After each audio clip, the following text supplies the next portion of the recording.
Ayant été tenté lui-même dans ce qu'il a souffert, il peut secourir ceux qui sont tentés. Il est capable de nous secourir, de nous aider parce qu'il a lui-même passé par ces tentations. Hébreux 2,18. Aussi, nous l'acceptons comme notre sauveur, mais en même temps comme notre souverain sacrificateur. C'est pourquoi il est vraiment capable et en mesure de nous sauver jusqu'à l'extrême, jusqu'à la perfection, en nous rendant parfaits de ses perfections célestes. Nous n'avons pas besoin de voir un feu descendre sur nos sacrifices, parce que le Seigneur Jésus l'a déjà accompli en notre faveur. Alors le roi Salomon assembla près de lui à Jérusalem les anciens d'Israël et tous les chefs des tribus, les chefs de famille des enfants d'Israël, pour transporter de la cité de David, qui est Sion, l'arche de l'alliance de l'Éternel. Tous les hommes d'Israël se réunirent auprès du roi Salomon, au mois d'Étanim, qui est le 7e mois pendant la fête. Lorsque tous les anciens d'Israël furent arrivés, les sacrificateurs portèrent l'arche. Ils transportèrent l'arche de l'Éternel, la tente d'assignation et tous les ustensiles sacrés qui étaient dans la tente. Ce furent les sacrificateurs et les Lévites qui les transportèrent. Le roi Salomon et toute l'assemblée d'Israël convoqués auprès de lui se tinrent devant l'arche. Ils sacrifièrent des brebis et des bœufs, qui ne purent être ni comptés ni dénombrés à cause de leur multitude. Les sacrificateurs portèrent l'arche de l'alliance de l'Éternel à sa place dans le sanctuaire de la maison, dans le lieu très saint, sous les ailes des chérubins. Car les chérubins avaient les ailes étendues sur la place de l'arche, et ils couvraient l'arche de ses barres par-dessus. On avait donné aux barres une longueur telle que leur extrémité se voyait du lieu saint devant le sanctuaire, mais ne se voyait pas du dehors. Elles ont été là jusqu'à ce jour. 1 Roi 8, 1-8. Lorsque l'ouvrage fut achevé, il dut ramener et porter l'arche afin de le déposer dans le lieu très saint. De même, il nous faut donner au Seigneur Jésus-Christ le contrôle et la domination absolue sur notre être tout entier, afin que nous puissions comprendre le dessein qu'il a conçu en nous sauvant. L'arche de Dieu fut conservée dans le lieu très saint. En fait, le temple se composait de 3 parties. La cour ou le parvis intérieur, le lieu saint, le lieu très saint. Dans le parvis extérieur se trouvait l'autel des sacrifices, ainsi que la cuve d'airain dans laquelle les prêtres devaient laver leurs pieds et leurs mains. Dans le lieu saint se trouvaient 3 objets, le chandelier d'or, la table des pains de proposition, l'autel d'or pour les parfums.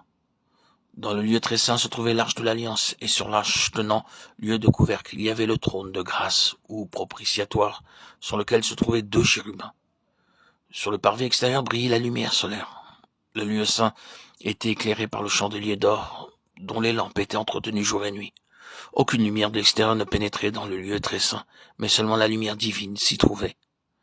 C'est là qu'était conservée l'arche de l'alliance. Seul le souverain sacrificateur pouvait pénétrer derrière le voile afin d'entrer dans le lieu très saint, et ceci une seule fois par an, le jour de l'expiation.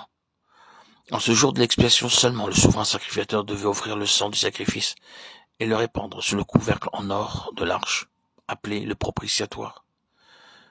Imaginez maintenant la foule des croyants rassemblés à la porte du temple, sur le parvis en ce jour de l'expiation. Ils n'avaient pas le droit de pénétrer à l'intérieur, mais ils devaient se tenir à la porte du temple. Beaucoup d'entre eux avaient amené des animaux pour offrir des sacrifices, des holocaustes, des sacrifices d'action, de grâce, de prospérité, de paix, et des sacrifices pour le péché.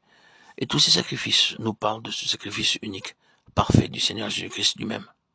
Ensuite, ils devaient poser leurs mains sur ces animaux sacrifiés et confesser leurs péchés. Alors les animaux étaient mis à mort en leur faveur. Puis, le sacrificateur devait revêtir ses vêtements sacrés, et prenant le sang du sacrifice, il devait le porter derrière le voile, dans le lieu très saint.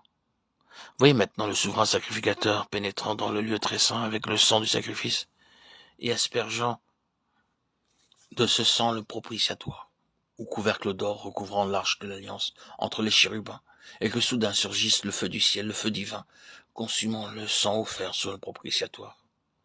Nous avons là la preuve de la satisfaction du Dieu saint. Il a accepté le sacrifice offert par le souverain sacrificateur en faveur du peuple. Les péchés du peuple sont pardonnés à cause du sang de ce sacrifice. Alors, le souverain sacrificateur sort du tabernacle. Le peuple attend dehors avec anxiété, s'attendant à recevoir le message du souverain sacrificateur. Et celui-ci vient leur dire, peuple, réjouis-toi. Le Dieu saint a pardonné vos péchés. À votre place, j'ai offert le sang sur le propitiatoire, en or sur le trône de la grâce, et j'ai vu le feu descendre pour consumer le sang jusqu'à la dernière goutte. Dieu a pardonné tous vos péchés. Réjouissez-vous, réjouissez-vous, réjouissez-vous. Et tous se mettent à chanter à haute voix. car c'est le jour le plus heureux de toute la nation. Ceci se produisait une seule fois par an, mais le Seigneur Jésus-Christ, notre souverain sacrificateur éternel, est entré une seule fois pour toutes dans le lieu très saint, céleste et éternel. Et il est entré une fois pour toutes dans le lieu très saint, non avec le sang des boucs et des veaux, mais avec son propre sang, ayant obtenu une rédemption éternelle. Hébreux 9, 12.